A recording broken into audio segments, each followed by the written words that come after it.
حضرت ابراہیم علیہ السلام نے جب کعبے کو تعمیر کیا اور جب کعبہ مکمل تعمیر ہو گیا تو اللہ نے فرمایا اذن فی الناس بالحج، لوگوں میں اب حج کا اعلان کر دو۔ آپ مقام ابراہیم پہ کھڑے ہوئے، اس پتھر پہ کھڑے ہوئے، مقام ابراہیم جو حج کر کے آئے ہیں وہ جانتے ہیں کہ وہاں پر 2 رکعت نماز پڑھی جاتی ہے۔ رب نے قرآن میں فرمایا وَاتَّخِذُوا مِن مَّقَامِ إِبْرَاهِيمَ مُصَلًّى، ابراہیم کے کھڑے ہونے کی جگہ کو مصلی بناؤ، یعنی وہاں کھڑے ہو کے 2 رکعت نماز پڑھو۔ کعبے کے برابر میں وہ پتھر رکھا ہوا ہے جسے مقام ابراہیم کہتے ہیں، اور مقام ابراہیم وہ پتھر ہے جس پہ کھڑے ہو کر کے ابراہیم علیہ السلام نے کعبے کو تعمیر کیا ہے۔ اور وہ پتھر ایسی شان والا ہے کہ وہ پتھر جو ہے وہ صندلی کا بھی کام کرتا تھا، جتنا اوپر کعبے کی تعمیر ہوتی جاتی وہ پتھر اوپر اٹھتا ہوا چلا جاتا۔ اور اس پتھر کی یہ شان تھی کہ اس پتھر پہ ابراہیم علیہ السلام کے قدموں کے نشان بنے ہوئے ہیں۔ اچھا ابراہیم علیہ السلام چلے تو بہت ہیں، بڑے پتھریلی وادیوں میں چلے لیکن پتھروں کا نشان نہیں بنا، آپ ریتیلی وادیوں میں چلے لیکن قدموں کا نشان نہیں بنا۔ اس پتھر پہ قدموں کا نشان کیسے پڑ گیا؟ تو مفسرین کرام فرماتے ہیں کہ اس پتھر پر قدموں کا نشان اس لیے پڑ گیا کہ ابراہیم علیہ السلام نے اس پتھر پہ کھڑے ہو کر کے ایک دعا مانگی تھی، اے اللہ اس کعبے کے تحفے کو ہماری طرف سے قبول فرما لے اور آخری پیغمبر جناب محمد الرسول اللہ کی کو میری نسل میں عطا فرما دے۔ یہ دعا مانگی تھی، اس پتھر نے قدموں کے نشان کو جذب کر لیا، پتھر کے نشان کو اپنے قدموں کا پتھر نے قدموں کے نشان کو اپنے اندر جذب کر لیا۔ آج بھی ابراہیم علیہ السلام کے قدموں کے نشان اس پتھر پہ موجود ہیں، جو حج کرنے جاتے ہیں وہ اس کا دیدار کرتے ہیں۔ حضرات تو یہی پتھر ہے جب اللہ تعالیٰ نے فرمایا کہ اب لوگوں میں اعلان کر دو کہ اب کعبے کے طواف کے لیے لوگ آئیں، میں غوث کا مقام و مرتبہ قرآن سے دکھانا چاہتا ہوں۔ حضرات گرامی، حضرت ابراہیم علیہ السلام اس پتھر پہ کھڑے ہوئے، پتھر بلند ہوتا چلا گیا، پہاڑ کے مثل ہو گیا پتھر۔ ابراہیم علیہ السلام نے عرض کیا مولا میری آواز کہاں تک پہنچ جائے گی؟ ان جنگلوں میں پہنچ جائے گی، یہ مکے کی گرد و نواح میں پہنچ جائے گی، پوری دنیا میں کیسے پہنچ جائے گی؟ تو آواز آتی ہے ابراہیم آواز لگانا تیرا کام ہے اور پوری دنیا میں پہنچا دینا پروردگار عالم کا کام ہے۔ ہر ولی کسی نہ کسی نبی کے نقش قدم پہ ہوتا ہے۔ حضرات گرامی، اب بتانا مقصد یہ ہے کہ ابراہیم علیہ السلام کی آواز کو اللہ نے پوری دنیا میں پہنچا دیا۔ جو باپ کی صلبوں میں تھے وہ باپ کی صلبوں سے آواز لگا رہے تھے لبیک اللہم لبیک، جو ماں کے شکموں میں تھے وہ ماں کے شکموں سے آواز لگا رہے تھے لبیک اللہم لبیک، اور جو ابھی تک دنیا میں نہیں آئے تھے وہ آواز لگا رہے تھے لبیک اللہم لبیک۔ اللہ تعالیٰ نے ابراہیم علیہ السلام کی آواز کو تمام روحوں تک پہنچا دیا۔ مفسرین کرام فرماتے ہیں جس نے 1 مرتبہ لبیک کہا وہ 1 مرتبہ حج کرنے جائے گا، جس نے 2 مرتبہ لبیک کہا وہ 2 مرتبہ حج کرنے جائے گا، جس نے 3 مرتبہ لبیک کہا وہ 3 مرتبہ حج کرنے کے لیے جائے گا۔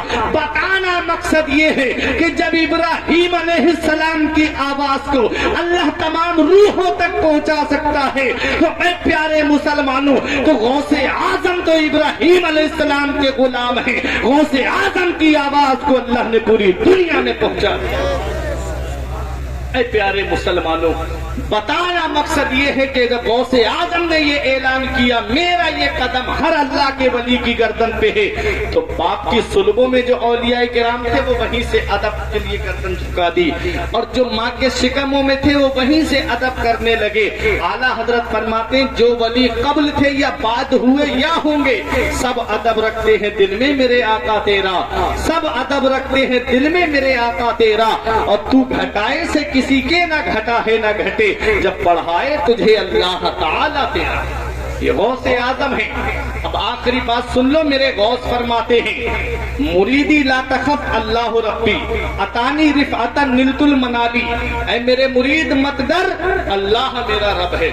مرید کے معنی آتے ہیں محبت کرنے والا، کیا آتے ہیں مرید کے معنی؟ محبت کرنے والا۔ اے میرے مرید مت ڈر، اے مجھ سے محبت کرنے والے مت ڈر، اللہ میرا رب ہے۔ اللہ میرا رب ہے۔ اے پیارے مسلمانوں، میں نے عالم تصور میں عرض کیا میرے غوث ہم کہاں نہ ڈریں؟ اے میرے غوث اگر ہم اپنے گاؤں میں نہ ڈریں، کیا اپنے قصبے اور تحصیل میں نہ ڈریں؟ آج ہمارے یہاں کا طریقہ یہ ہے، آج ہمارے یہاں کا اصول یہ ہے، آج ہمارے یہاں کا رواج یہ ہے کہ اگر پردھان جی کہہ دے مت ڈر تو مطلب ہے گاؤں میں مت ڈر، اگر چیئرمین کہہ دے مت ڈر تو مطلب ہے قصبے اور تحصیل میں مت ڈر، اگر بدھایک کہے مت ڈر تو مطلب ہے ضلع میں مت ڈر، اگر سی ایم کہے مت ڈر تو مطلب ہے صوبے میں مت ڈر، اگر پی ایم کہہ دے مت ڈر تو مطلب ہے ملک میں مت ڈر۔ ایک گاؤں والا دوسرے گاؤں والے سے تو ڈر سکتا ہے، ایک تحصیل والا دوسری تحصیل والے سے تو ڈر سکتا ہے، ایک ضلع والا دوسرے ضلع والے سے تو ڈر سکتا ہے، ایک ملک والا دوسرے ملک والے سے تو ڈر سکتا ہے، کیونکہ پردھان کی گاؤں میں چلتی ہے، چیئرمین کی قصبے اور تحصیل میں چلتی ہے، ودھایک کی ضلع میں چلتی ہے، سی ایم کی صوبے میں چلتی ہے، پی ایم کی ملک میں چلتی ہے۔ اے میرے غوث اعظم، آپ فرماتے ہو مجھ سے محبت کرنے والے مت ڈر، ہم کہاں نہ ڈرے؟ کیا اپنے گاؤں میں نہ ڈرے؟ کیا قصبے میں نہ ڈرے؟ کیا تحصیل میں نہ ڈرے؟ کیا ضلع میں نہ ڈرے؟ کیا اپنے صوبے میں نہ ڈرے؟ کہاں نہ ڈرے؟ تو غوث اعظم کی بارگاہ سے جواب ملتا ہے، تبولی فی السماء والارض دقت، اے مجھ سے محبت کرنے والے تجھے ڈرنے کی ضرورت نہیں ہے، تو نے جس غوث کا دامن پکڑا ہے اس کی بلندی کے جھنڈے آسمانوں پر بھی لہرا رہے ہیں اور زمین پر بھی لہرا رہے ہیں۔ اے مجھ سے محبت کرنے والے تجھے نہ زمین کے اوپر ڈرنے کی ضرورت ہے نہ زمین کے نیچے ڈرنے کی ضرورت ہے۔ جمیل قادری پکار کے کہتے ہیں، خدا کے فضل سے ہم پر ہے سایہ غوث اعظم کا، ہمیں دونوں جہاں میں ہے سہارا غوث اعظم کا، ہماری لاج کس کے ہاتھ ہے بغداد والے کے، مصیبت ٹال دینا کام کس کا غوث اعظم کا، اور فرشتوں روکتے کیوں ہو ہمیں جنت میں جانے سے، یہ دیکھو ہاتھ میں دامن ہے کس کا، غوث اعظم کا۔ مریدی لا تخف کہہ کر تسلی دی غلاموں کو، قیامت تک رہے بے خوف بندہ غوث اعظم، جو غوث اعظم ہے۔ میرے غوث کا مقام و مرتبہ دیکھو، میرے غوث کی شان دیکھو، میرے غوث فرماتے میں وہاں ہوں جہاں سورج نکلتا ہے، اور مجھ سے محبت کرنے والا وہاں ہوں جہاں سورج ڈوبتا ہے۔ عبد القادر کو مدد کے لیے پکارتا ہے تو عبد القادر اس کی مدد کو پہنچ جاتا ہے۔ اب سنیں غوث اعظم کی شان، غوث اعظم کا مقام و مرتبہ، آپ توجہ میری طرف دیجئے، غوث اعظم کی شان دیکھیں۔ غوث اعظم سے محبت کرنے والے کو صلہ ضرور ملتا ہے، اور میرے غوث نے فرمایا ہے کہ میں نے جہنم کے دروغہ سے پوچھا، جہنم کے دروغہ سے جن کا نام مالک ہے، اے مالک کیا میرا چاہنے والا بھی جہنم میں ہے؟ کیا مجھ سے محبت کرنے والا بھی جہنم میں ہے؟ تو جہنم کے دروغہ نے کہا، عبد القادر تم سے محبت کرنے والا تمہارا سچا عاشق جہنم میں نہیں ہے۔ غوث اعظم ہے۔ میرے غوث فرماتے میرے چاہنے والے کو شیر نے پکڑ لیا ہو اور ابھی شیر نے جبڑے بند نہ کیے ہوں اور وہ یا غوث المدد کہہ دے، میرے غوث فرماتے مجھے اتنا پاور اللہ نے دیا ہے کہ میں شیر کے جبڑے سے نکال رہا ہوں۔ میرے غوث فرماتے میں وہاں ہوں جہاں سورج ڈوبتا ہے، مجھ سے محبت کرنے والا وہاں ہوں جہاں سورج نکلتا ہے، اس کا سطر کھل جاتا ہے تو عبد القادر اسے اپنے ہاتھوں سے ڈھانپ دیتا ہے۔ میرے غوث فرماتے میں اپنے چاہنے والوں کی مدد کے لیے پہنچ جاتا ہوں۔ اب آپ کہو گے مولانا کوئی ثبوت ہے تمہارے پاس؟ تو آؤ میں ایک عاشق کا ذکر کر دوں۔ واقعہ آپ سنتے رہتے ہو لیکن سنتے ہیں کہ غالب کا ہے انداز بیاں، اور سنو ایک واقعہ میں آپ کو سناتا ہوں۔ ایک ایسا دیوانہ تھا غوث اعظم کا، ایک ایسا عاشق تھا غوث اعظم کا۔ اے رائے پور والوں، تم نے میرے غوث کے نام کی محفل کو سجایا، تم نے میرے غوث کے نام کے ذکر کی محفل کو سجایا ہے، آؤ ذرا دیکھو غوث اعظم کیا انعام دیتے ہیں، کیا غوث اعظم کی بارگاہ سے صلہ ملتا ہے۔ آؤ دیکھو، ایک عاشق تھا، بڑا چاہنے والا تھا غوث اعظم کا، بڑی محبت کرتا تھا غوث اعظم سے، اور جب جب 11ویں شریف کا مہینہ آتا اور جب جب 11 تاریخ آتی تو اپنے گھر پہ غوث اعظم کے نام کی محفل کو سجاتا، اس کے گھر میں لنگر کا انتظام ہوتا تھا۔ قرب و جوار کے فقیروں کو پتا تھا کہ آج اس دن یوسف